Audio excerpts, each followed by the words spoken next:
Narasimha Rao UTF అధ్యక్షుడు జగ్గేపేట మండలం. ఈ ప్రభుత్వం అధికారంలోకి వచ్చే సంవత్సరం గడిచిపోయినా కూడా ఇంతవరకు ఇంతవరకు ప్రకటించలేదు.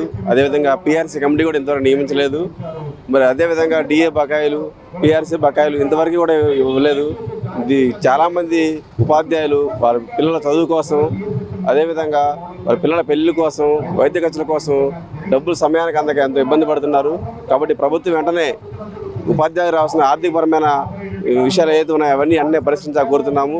అదేవిధంగా ఈ ప్రభుత్వం వస్తే మరి ఉపాధ్యాయులకు యాప్ల భారం ఉండదని చెప్పేసి చెప్పడం జరిగింది. కానీ అన్ని రకాల యాప్లన్నింటినీ కూడా ఒకే దాంట్లోకి తీసుకొచ్చి మరి ఉపాధ్యాయులని బాగా మానసిక ఆందోళనకు గురి చేయడం జరుగుతుంది.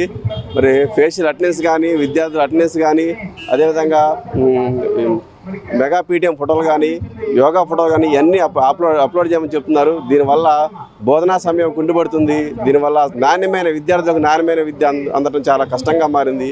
కాబట్టి ప్రభుత్వం ఇప్పటికైనా సరే ఉపాధ్యాయుల హాజరు, విద్యార్థుల హాజరు తప్ప మిగతా అన్ని రకాల యాప్ల నుంచి ఉపాధ్యాయులకు విముక్తి కలిగించాలని కోరుతున్నాము.